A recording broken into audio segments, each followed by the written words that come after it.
Hi there, this is Michael Kohler with Coral Castle Explained. In my last video, I said that I would discuss a couple of things, including the pineal gland. Due to the scope of this information, I have decided to break it down into 3 separate videos. First will be a video on the pineal gland in depth. Second, I will go into counter-rotational fields. And finally, I will go into why this all relates to Ed's flywheel that is at the Coral Castle today. In the last video, I discussed how quartz and calcite share a similar crystalline configuration, and that if quartz is able to act as a catalyst for conveying information, much like a silicon computer chip that we use today in our computers, which are made from quartz, why couldn't calcite act in a similar manner? In fact, I concluded the video stating that in our own brains, we naturally have calcite in 2 specific areas. One is in the autoconia structure of the inner ear, and the second area is in the pineal gland that sits at the base of the 2 hemispheres of our brain. This video will show you in much more detail how the pineal gland must have had or must have a higher function, and how this function relates to Ed and the Coral Castle. But before I get into this, let me state at the onset that this is simply a theory. Theories are presented by the scientific community every day. We have yet to get a sample of dark matter for empirical scientific tests, yet they tell us that it must exist. In the same way, I am presenting this theory because the dots seem to connect. No one today has ever built another Coral Castle using primitive or modern technology. So I think it is at the very least safe to consider a few other options. With that said, let's continue.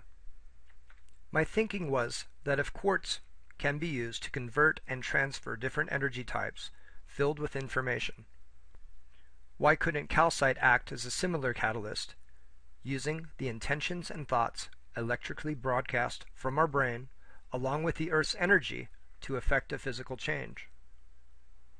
My conclusion was that due to the natural connection that exists between ourselves and the coral stones, as I documented in the previous video, there must be the possibility of connecting with the stones, and if we attenuate to the right frequency or the right harmonic code, we should be able to move enormous megalithic sized blocks of coral just like Ed did. So in this video I will discuss the role of the pineal gland and what that frequency might be.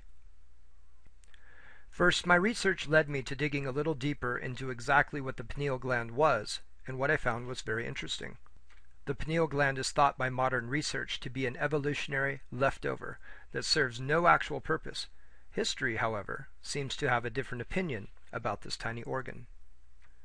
Going back as far as the ancient Greeks, all the way up to modern definitions, the pineal gland has been associated in shape to a pine cone, hence the reason for its name.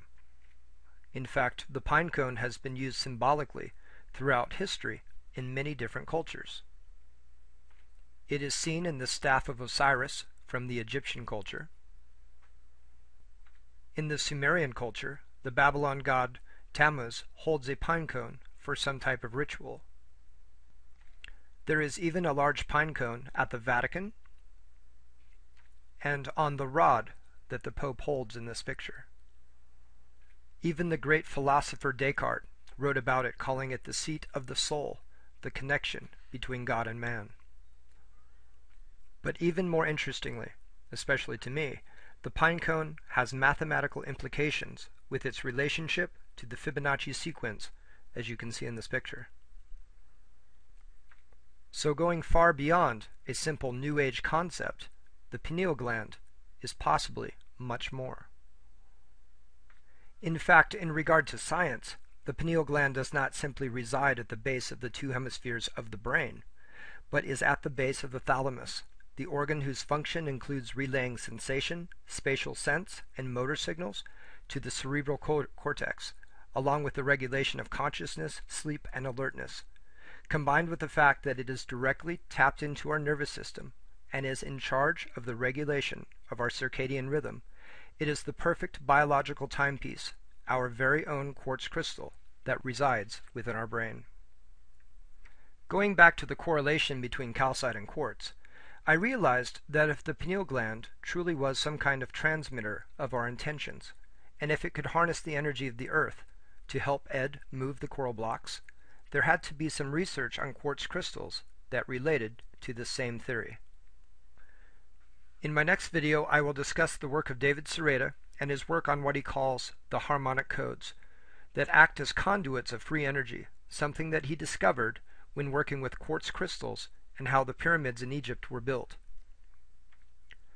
The codes he discovered, as you will see, are the same ones that Ed may have discovered when he built the coral castle.